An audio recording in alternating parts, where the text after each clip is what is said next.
எங்கள் அன்பான தேனி சங்க உறுப்பினர்களுக்கும் நியோமேக்ஸில் முதலீடு செய்த அனைத்து முதலீட்டாளர்களுக்கும் இனி அன்பான வணக்கம். 24/7/2026 இன்று சென்னை உயர்நீதிமன்றத்தில் நடந்த வழக்கு சம்பந்தமாக ஒரு சின்ன காணொலி பதிவு. அதாவது எப்பயுமே 10:30 எடுக்கக்கூடிய வழக்கு இன்னைக்கு ஸ்பெஷலாக ஒரு 10 மணிக்கு எடுத்துருவோம்னு சொல்லி நேற்று போன கேரிங்களே நீதிமன்றத்தில் நீதியரசர் வலியுறுத்தியிருந்தார். அதன் அடிப்படையில் இன்றைக்கி 10:10 எடுக்கப்பட்டுச்சு. அது வழக்கு சம்மந்தமாக நிறைய ஆர்கியூமெண்ட்டு, நிறைய விஷயங்கள் கிட்டத்தட்ட 1.5 மணி நேரம் வரைக்கும் பேசப்பட்டுச்சு. அதையெல்லாம் சார்ட் அவுட் பண்ணி முக்கியமான மக்களுக்கு தேவையான கண்டென்ட்டை மட்டும் நம்ம சொல்லுவோம்.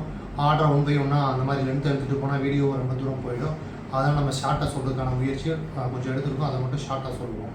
அதாவது எடுத்தோடனே கம்பெனி லாயர் லோகேஷ் கண்ணா என்ன சொன்னார் அப்படின்னா, ஏற்கனவே மதுரையில் டேம்பிட் கோர்ட்டில் இப்போ புதுசாக 2 பெயில் கன்செஷன் வழக்கு போட்டிருக்காங்க. அந்த வழக்கு சம்மந்தமாக நாங்கள் எல்லாம் ஆஜராகிட்டு இருக்கோம். அந்த பக்கமும் வழக்கு ரொம்ப சீரியஸாக போயிட்டுருக்கு அப்படிங்கிற பதிவுகள், அது சம்மந்தமான விஷயங்கள் எல்லாத்தையுமே பேசினார். அப்போ பேசும்போது நீதிமன்றத்தில் நீதியரசர் அதை ரொம்ப கவனமாகவும் உன்னிப்பாகவும் கேட்டார். கேட்டுட்டு அந்த விஷயத்தெல்லாம் பிபிடி நோட் பண்ணிக்க சொல்லிட்டாரு. நியோமேக்ஸ் ஷார்ட்டாக அதை என்ன சொன்னாங்க அப்படின்னா, அதை ஸ்டே பண்ணுங்கள், ஒரு ஸ்டே கொடுங்க, அதை ஸ்டே வாங்கிட்டு நாங்கள் தான் முழுமையான ஒத்துழைப்பு ஹைகோர்ட்டு கொடுக்குறோம்ல, எல்லா சொத்தையுமே ஏழை விடுறதுக்கு எல்லா சம்மந்தமாக நாங்கள் ஒத்துழைப்பு கொடுத்துட்ருக்கோம்ல. இன்றைக்கே வழக்குகள் போட்டிருக்காங்க, இன்றைக்கே வாய்தா இருக்குது, அந்த வாய்தாக்கு இங்காஜராக சில நிறைய குழப்பங்கள் வருது அப்படிங்கிற விஷயத்த சொன்னார். இது சம்மந்தமாக நம்ம அடுத்த ஹியரிங்கில் பேசிப்போம் அப்படின்ற விஷயத்தை பதிவிட்டிருக்காரு. பிபி சம்மந்தமாக நீங்கள் ஏதாவது ஒரு விஷயத்தை எங்களுக்கு இது பதிவிடுங்க அப்படிங்கிற விஷயத்தை கேட்டிருக்காங்க. இதுக்கு அடுத்து மிக முக்கியமான கண்டென்ட் என்ன அப்படின்னா, மதுரை ஹைகோர்ட்டு இருக்கக்கூடிய இடத்துல ஒரு 38 ஏக்கர் இருக்கு இல்லையா, அந்த 38 ஏக்கருக்கு நிறுவன சைட்லேருந்து ஒரு லே அவுட் போட்டு கொடுத்துருந்தாங்க. எல்லோ, க்ரீன், ப்ளூ அப்படின்னு சொல்லி ஒரு லே அவுட் போட்டு எந்தெந்த பிளாட்டு எப்படி வரும் அப்படின்னு சொல்லி ஒரு லே அவுட் போட்டு அதில் ஒரு பிரிட்ஜ் வர மாதிரி போட்டு ஒரு பாலம் வர மாதிரி அமைப்புகள்லாம் போட்டு ஒரு லே அவுட்டை போட்டு கொடுத்துருந்தாங்க. இது சம்மந்தமாக அந்த விஷயங்கள் நம்ம எப்படி பிரித்து விற்கலாம், விற்றா எப்படி இருக்கும், மக்களுக்கு எப்படி கொடுக்கலாம் அப்படிங்கிற சொல்லி இது சம்மந்தமாக பேசினாங்க. பேசும்போது அதில் ஒரு 3 கிராமங்கள் வருது. அதில் ஒரு ஊருக்கு மட்டும்தான் பாலம் வரும், பாதை இருக்குது, மிச்சம் ரெண்டு ஊருக்குமே பாதை இல்லை அப்படிங்கிற விஷயத்தை சொல்லும்போது, அது மேலே ஒரு பிரிட்ஜ் போட்டால் தான் அது கரெக்டாக இருக்கும் அப்படின்ற விஷயத்தை சொன்னார். சொல்லும்போது அந்த இடம் சம்மந்தமாக கொஞ்சம் ஆர்கியூமெண்ட்லாம் போச்சு. மற்ற வழக்கறிஞர்லாம் வச்சாங்க. நாங்கள் ஃப்ரண்டேஜ் 4.5 ஏக்கர் எடுத்துக்கிறோம்னு சொன்னோம், அப்படி இப்படின்னு கொஞ்சம் முன்ன பின்ன ஆர்கியூமெண்ட் வந்துகிட்டே இருந்துச்சு. அப்போ ஷார்ட்டாக அந்த விஷயத்தை இன்னும் அந்த இடத்த க்ளீன் பண்ணவே இல்லை. க்ளீன் பண்ணால் தான் அந்த பள்ளமேடு எவ்வளவு ஏற்கனவே சொல்லியிருந்தாங்க. அது ரோடுலேருந்து கிட்டத்தட்ட நிறையா தூரம் பள்ளமாக இருக்குது, அதுவே ஓரளவுக்கு நிரப்பி கொடுக்கணும் அப்படிங்கிற விஷயத்தெல்லாம் நீங்கள் பிபி சைட்லேருந்து சொன்னாங்க. மற்ற வழக்கறிஞர் சொன்னாங்க. அதில் நிறையா கருவேப்பிலை அந்த மரங்கள்லாம் முளைச்சி நிற்கிது, அதெல்லாமே க்ளீன் பண்ணணும்னு சொல்லிட்டு அது சம்மந்தமாக நிறைய ஆர்கியூமெண்ட்லாம் போச்சு. போகும்போது நீதியரசர் அதெல்லாம் ஒரு போர்டு மாட்டி எல்லாத்தையுமே கம்பல்சரி க்ளீன் பண்ணி கொடுத்துட்டீங்க அப்படின்னா அந்த இடத்த பார்க்க கொஞ்சம் நல்லா இருக்கும், நிறைய பேர் எடுக்கிறதுக்கு முன் வருவாங்க அப்படிங்கிற விஷயத்தை சொன்னாங்க. அது 1 ஏக்கராக விற்கிறதா, 21 சென்டாக விற்கிறதா, 25 சென்டாக விற்கிறதா அப்படிங்கிற விஷயத்தை நம்ம பின்னுக்கு கொஞ்சம் பேசுவோம்.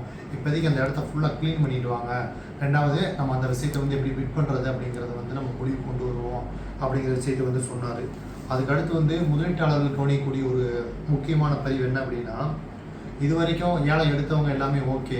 இதுக்கு மேலே எம்எஸ்டிசிக்கு யாரெல்லாம் பணம் கட்ட, ஏலம் எடுத்துட்டு பிளாட்டுக்கு யாரெல்லாம் எம்எஸ்டிசிக்கு நீங்கள் அமௌண்ட் கட்டாமல் இருக்கீங்களோ அது சம்மந்தமாக நீங்கள் நீதிமன்றத்தில் கொஞ்சம் ஒவ்வொரு ஸ்டேஜாக வந்துட்டார். அடுத்த ஸ்டேஜ் என்ன சொன்னார்னா, முதல்ல கட்டிடுங்கன்னு சொன்னார். அடுத்து 20,000 ஃபைன் போடுவோன்னு சொன்னார். இனிமேல் பிளாட் எடுத்துகிட்டு யாராவது கட்ட தவறுனால் அவங்கள என்ன அப்படின்னா, குறைஞ்சது ஒருத்தவங்க 20 லட்ச ரூபா இன்வெஸ்ட் பண்ணியிருக்காங்க அப்படின்னா அதில் 20% பாண்டில் கழிக்கப்படும் அப்படின்னு சொல்லியிருக்காரு. அதாவது 20 லட்ச ரூபா அப்படிங்கிற சொல்கிறேன், ஒரு 10 லட்ச ரூபா போட்டால் அது 2 லட்ச ரூபா கம்பல்சரி நாங்கள் பாண்ட் வேல்யூவில் எடுத்துக்கிறோம் அப்படிங்கிற மாதிரி சொல்லியிருக்காங்க. மக்கள் புரியிருக்கா சொல்கிறோம். எம்எஸ்டிசியில் பணம் கட்டாதவங்க, பிளாட் எடுத்து பணம் கட்டாதவங்க தயவுசெய்து கட்டிடுங்க. இல்லை அப்படின்னா அதில் 20% பிடிக்கிறதுக்கான வாய்ப்புகள் நீதிமன்றத்தில் இன்றைக்கி ஆர்டராக போட்டிருக்காங்க. இதை நீங்கள் கவனத்தில் வச்சுக்கணும். அது மாதிரி இதுக்கு அடுத்து யாராவது ஏழை இருக்கும்போது தவறுதலாக எடுத்தீங்க அப்படின்னா, ஒரு 0 சேர்த்து போட்டேன், 2 0 சேர்த்து போட்டேன், 10 லட்சம் போடுறதுக்கு 1 கோடி போட்டுட்டேன், 1 கோடி போடுறதுக்கு அப்படி யாராவது போட்டீங்க அப்படின்னா நீங்கள் நீதிமன்றத்துக்கு ஈவோடு மேலே போகக்கூடாது. 1 மணி நேரத்துக்குள்ளேயே எம்எஸ்டிசிக்கு நீங்கள் மெயில் அனுப்பிச்சிருங்க அப்படிங்கிற விஷயத்துன்னு சொன்னார். சப்போஸ் அப்படி நீங்கள் மெயில் அமைக்காம அவங்க வந்து நின்றுட்டு மறுபடியும் நான் 0 கூடுதலாக போட்டேன் அதை போட்டேன் அப்படின்னா நாங்கள் இனிமேல் ஏற்றுக்கிற மாட்டோம், இந்த விஷயத்தை வந்து கோர்ட்டுக்கு கொண்டு வராதிங்க, நாங்கள் திரும்ப திரும்ப சொல்கிறோம், நீங்கள் திரும்ப திரும்ப அதை தவறு பண்ணிவிட்டு கோர்ட்டுக்குள்ளேயே வரீங்க அப்படிங்கிற விஷயத்தை வந்து மீண்டும் வலியுறுத்தினார். கம்ப்ளைண்ட் லிஸ்ட்டு, அது கம்ப்ளைண்ட் லிஸ்ட்டில் இருக்காங்க இல்லையா, அடுத்த விஷயத்தை வந்து நீதியரசர் வந்து இதெல்லாம் கம்ப்ளீட்டாக வெரிஃபை பண்ணணும்னு சொல்லி இன்றைக்கி யூடபிள்யூக்கு வந்து ஒரு ஆர்டர் போட்டிருக்காரு. அந்த வெறும் ஒரிஜினல் பாண்ட் இல்லாமல் ஜெராக்ஸாக கொடுத்துருப்பாங்க இல்லையா, அந்த ஜெராக்ஸ் எல்லாம் வெரிஃபை பண்ணுங்கள். ஒரு வாரத்துக்கு 4000 கம்ப்ளைண்ட் வெரிஃபை பண்ணால் ஒரு 4 வாரத்தில் முடிஞ்சிடும். ஒரு 10000 கம்ப்ளைண்ட் வச்சுருக்கீங்க இல்லையா, அதெல்லாம் டக்குன்னு வெரிஃபை பண்ணி முடிங்க அப்படிங்கிற விஷயத்தை வந்து சொல்லியிருக்காங்க. அதில் ஒரு சில விஷயங்கள் வந்து என்ன சொன்னாங்க அப்படின்னா, கம்பெனி லாயர் வந்து அதெல்லாம் வெறும் ஜெராக்ஸாக இருக்குது, ஒரிஜினல் பாண்டே இல்லை அப்படிங்கிற விஷயத்தையும் சொல்லும்போது வந்து விக்டிம்ஸ் சைட்லேருந்து என்ன சொன்னாங்க அப்படின்னா, நாங்கள் ஏற்கனவே வந்து அந்த டைம் டேட் முடிஞ்சோன்னா நாங்கள் கொடுத்தோன்னா அது லீடர் வாங்கிட்டாங்க, ஒரிஜினல் பாண்டெல்லாம் வாங்கிட்டு ஜெராக்ஸ் கொடுத்தாங்க, சின்ன சின்ன ஆர்குமெண்ட் போச்சு, இதெல்லாம் நீங்கள் வேகமாக முடிங்க அப்படிங்கிற விஷயத்தை வந்து மீண்டும் அதை சொல்லியிருக்காரு. இதுக்கு அடுத்து வந்து இந்த வாரத்தில் வந்து 22, 23 வந்து ஒரு 3 ப்ராப்பர்ட்டி வந்து 4 ப்ராப்பர்ட்டி வந்து ஏலத்துக்கு போச்சு. குற்றாலம், மதுரையில் ஒரு ப்ராப்பர்ட்டி, ஹோட்டல்ஸு இதெல்லாம் போச்சு. போனதில் வந்து 3 ப்ராப்பர்ட்டி யாருமே எடுக்கலை, ஒரே ஒரு ப்ராப்பர்ட்டி மட்டும்தான் பிட் பண்ணாங்க. அது வந்து அந்த மதுரையில் இருக்கக்கூடிய அந்த இடம், அது வந்து 1,05,00,000 தான் போட்டுருந்துருக்காங்க போல். அது வந்து 2.5 கோடி வரைக்கும் 2,45,00,000 வரைக்கும் பிட் பண்ணியிருக்காங்க. அப்போ நீதிமன்றத்தில் வந்து நீதியரசர் மிக ஆர்வத்தோடு கேட்டார், இது தேர்ட் பார்ட்டி பிட் பண்ணாங்களா அப்படின்னு. அது இல்லை, விக்டிம்ஸ் தான் பிட் பண்ணியிருக்காங்க அப்படின்னு சொன்னாங்க. அப்போ வந்து பிபி சைட்லேருந்து வந்து ஒரு முக்கியமான விஷயத்த சொன்னாங்க. இப்படி வேல்யூ உள்ள சொத்தை வந்து விக்டிம்ஸே பிட் பண்ணாங்க அப்படின்னா பணம் உள்ளே வராது, இதையும் நீங்கள் பணத்துக்காக தான் கொடுக்கணும், பணத்துக்காக தான் நம்ம மீண்டும் ஏழை விடணும் அப்படின்னு சொல்லும்போது வந்து நீதியரசர் வந்து நம்ம ஏற்கனவே ஒரு நடைமுறைக்கு கொண்டு வந்தோம் ஏலத்தை, அதை மாற்றி அமைச்சோம் அப்படின்னா சரியாக வராது, அதனால் அப்படி இது வரைக்கும் போகட்டும் அப்படின்னு சொல்லும்போது வந்து இளையவர் 100 வார்த்தை என்ன சொன்னார் அப்படின்னா, மதுரை ஹைகோர்ட்டில் பின்னிருக்கக்கூடிய இடங்கள் எல்லாமே வந்து ரொம்ப வேல்யூவான இடம், அதை வந்து பணத்துக்கு தான் கொண்டு வரணும்னு சொல்லி பிபி சொன்னார். அப்போ நிறுவன தரப்புலேருந்து என்ன சொன்னாங்க அப்படின்னா, அதெல்லாம் வந்து ஒரு ஹை வேல்யூவான இடம், கிட்டத்தட்ட ஒரு 600 கோடிக்கு மேலே போகும், அதெல்லாம் நீங்கள் பணத்துக்கு தான் மக்களுக்கு பணத்துக்கு உள்ளே கொண்டு வரதுக்கான வாய்ப்புகள் அந்த இடம் கொடுக்கும் அப்படின்னு சொல்லும்போது வந்து நீதியரசர் கொஞ்சம் ஒரு இடத்துல கடுப்பாக என்ன சொன்னாருன்னா, அதெல்லாம் நீங்களே ஒழுங்காக பண்ணியிருந்தீங்க அப்படின்னா இன்றைக்கி இந்த இடத்துல வந்து நிற்க வேண்டிய அவசியம் இல்லை அப்படின்னு சொல்லும்போது வந்து அந்த வேல்யூ வந்து அதிகமாக சொல்லிக்கிட்டே இருந்தாங்க. வேல்யூவேஷன் போட்டது 121 கோடி, அதை நீங்கள் 600 கோடி அப்படின்னு சொல்லிக்கிட்டே இருக்கும்போது அதுலேருந்து ஒரு 50% எச்சா வச்சு சம்திங் ஒரு 200 கோடிக்கு மேலே நம்ம விடுவோம் அப்படிங்கிற மாதிரி ஓரளவுக்கு அந்த ஆர்குமெண்ட் போயிட்டு இருக்கும்போது 600 கோடின்னு கம்பெனி தரப்புன்னு சொன்னாங்க. அப்போ பாதிக்கப்பட்ட விக்டிம்ஸ் என்ன சொன்னாங்க அப்படின்னா, 600 கோடிக்கு அது போகும் அப்படின்னா அது நியோமேக்ஸே வச்சுக்கிறட்டும், பணத்தை உள்ளே கட்டிட்டு அந்த இடத்த அவங்களே எடுத்துகிட்டு போக சொல்லுங்கள் அப்படிங்கிற பதிவையும் வந்து உள்ளேருந்து பாதிக்கப்பட்ட விக்டிம்ஸ் சொன்னாங்க. அதுக்கடுத்து வந்து இதில் முக்கியமான விஷயங்கள் வந்து பாதிக்கப்பட்ட தரப்புலேருந்து நம்ம சைட்லேருந்து ஒரு சில முக்கியமான விஷயங்களை வந்து இன்றைக்கி கொடுத்தோம். என்ன கொடுத்தோம் அப்படின்னா, கிட்டத்தட்ட ஒரு 500 கோடிக்கு சொத்துக்கள் பாதிக்கப்பட்ட முதலீட்டாளர்கள் கொடுத்து நம்ம சங்கம் மூலியமாக வந்து ஒரு குரூப்பாக கிட்டத்தட்ட ஒரு 500 கோடிக்கு சொத்துக்களை வந்து நம்ம இன்றைக்கி கோர்ட்டு மூலியமாக அட்டாச்மெண்ட் பண்ணியிருக்கோம். அட்டாச்மெண்ட் பண்ணும்போது வந்து ஒரு காப்பி ஒன்று நம்ம ஜட்ஜிட்ட கொடுத்து என்ன சொன்னோம் அப்படின்னா, கிட்டத்தட்ட அதில் ஒரு 20 பேருடைய வீடு, பண்ணக்கூடிய பிஸ்னஸ்ஸு, டாப் லெவலில் இருக்கக்கூடிய லீடருடைய பிஸ்னஸ்ஸு, இது எல்லாமே உள்ளே இருந்துச்சு.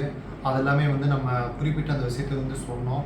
அப்போ அவரே பார்த்துட்டு இவ்வளோ தூரங்கள் இவ்வளோ இருக்கா அப்படிங்கிற விஷயத்தை வந்து சொன்னாங்க. சொல்லிவிட்டு மீண்டும் நம்மளே வந்து ஒரு சில ஆர்குமெண்ட் வச்சோம். இவ்வளோ கோடிக்கணக்கான லீடர்கள் சொத்துக்கள்லாம் நாங்கள் கொடுக்குறோம், அதை வேகமாக அட்டாச்மெண்ட் பண்ணுங்க அப்படின்னு சொன்னோம். இப்படி எல்லா டேரக்டர்ஸுமே RH ஜோனுங்கிட்ட எல்லாமே வந்து ரொம்ப கோடிக்கணக்கில் இவ்வளோ தூரம் வாழ்கிறாங்க, பாதிக்கப்பட்ட மக்கள் நாங்கள் தான் ரோட்டில் நிற்கிறோம், எதுவுமே இல்லாமல் இருக்கோம் அப்படின்னு சொல்லும்போது வந்து அதை கவனத்தில் எடுத்துக்கிட்டாரு. அப்போ இன்னொரு விஷயத்தையும் நாங்கள் சொன்னோம்.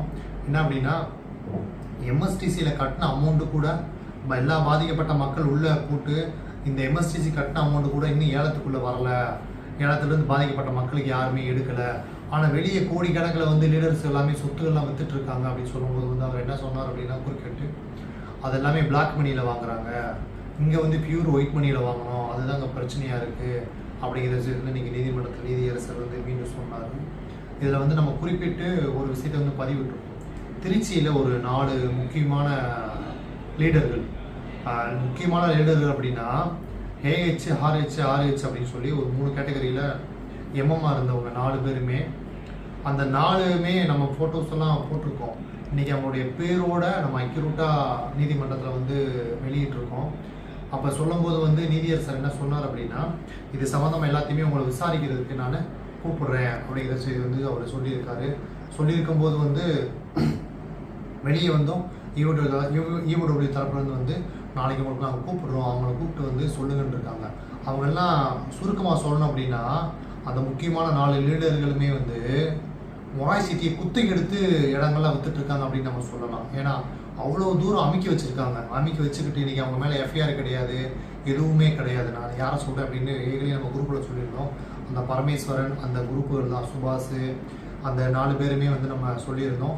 இவங்களுடைய எல்லா டாக்குமெண்ட்டுமே நம்ம உள்ளே கொடுத்துருக்கோம். இவங்களை எஃப்ஐஆரில் கொண்டு வரணும் அப்படிங்கிற விஷயத்தை வந்து நம்ம இன்றைக்கி வலியுறுத்தியிருக்கோம். இது சம்மந்தமாக வந்து பாதிக்கப்பட்ட முதலீட்டாளர்களுக்கு எந்த வகையிலையும் குறைஞ்சிடக்கூடாது அப்படிங்கிறதுக்காக கிட்டத்தட்ட ஏற்பட்ட சொத்துக்களையும் நம்ம உள்ளே கொடுத்துருக்கோம். இதெல்லாம் நாளை வெரிஃபை பண்ணி கூப்பிட்டாங்க அப்படின்னா யார் கொடுத்துருக்காங்க அப்படின்ற விஷயத்தையும் சொல்லியிருக்கோம். அதுலேயும் குறிப்பாக வந்து எம்எம் குருசாமி இருக்கார், எல்என்ஜி குருசாமி, அவரெல்லாம் வந்து கிட்டத்தட்ட ஒரு எனக்கு தெரிஞ்சு ஒரு 40 பிளாட்டு மட்டும் நியோமேக்ஸ் கம்பெனிக்குள்ளேயே இருக்குது. ரொம்ப இன்றைக்கி டாப் லெவலில் இருக்கார். அவருடைய சொத்துக்கள் எல்லாமே கொடுத்துருக்கோம். அவரை எஃப்ஐஆரில் கொண்டு வரணும் அப்படிங்கிற விஷயத்தையும் வந்து இன்றைக்கி பதிவிட்டிருக்கோம். யூடபிள்யூ லிஸ்ட்லேயும் அதை கொடுத்துருக்கோம். இதை தாண்டி வந்து ஒரு முக்கியமான விஷயம், முந்தானத்தை நம்ம வந்து குரூப்பில் ஒன்று போட்டிருந்தோம். 816 பேருடைய லிஸ்ட்டை வந்து போட்டு இந்த விஷயத்தை வந்து நம்ம பதிவிட்டிருந்தோம். அதை வந்து இன்றைக்கி கோர்ட்டில் வந்து சப்மிட் பண்ணிட்டாங்க. அந்த 816 பேரையுமே வந்து கொடுத்து அந்த 816 பேரையுமே எஃப்ஐஆருக்குள்ளே கொண்டு வரணும் அப்படிங்கிற விஷயத்தை வந்து பாதிக்கப்பட்ட முதலீட்டாளர்கள் தரப்புல வந்து கொடுத்தாங்க. கொடுக்கும்போது அந்த லிஸ்ட்டுக்கு வந்து நீதிமன்றத்தில் வந்து நீதியரசர் என்ன சொன்னார் அப்படின்னா, ஈஓடபிள்யூ இதை வெரிஃபை பண்ணி வேகமாக ஒரு விஷயத்தை வந்து எங்களுக்கு பதிவிடுங்க அப்படிங்கிற விஷயத்தை வந்து சொல்லியிருக்காரு. அந்த 816 பேருடைய லிஸ்ட்டை வந்து ஈஓடபிள்யூ விசாரித்து வேகமாக வெரிஃபை பண்ணி கொடுங்க அப்படிங்கிற விஷயத்தை வந்து பதிவிட்டிருக்காங்க. இந்த 816 பேருமே வந்து ரெரா லைசன்ஸ் உள்ளவங்களா இல்லை ரெரா லைசன்ஸ் இல்லாமல் இருக்கிறவங்களா அப்படிங்கிறது தெரியல. ஆனால் அந்த 816 பேரையுமே ஈடியில் கொடுக்கப்பட்டது அப்படிங்கிற விஷயத்தை வந்து சொல்லியிருக்காங்க.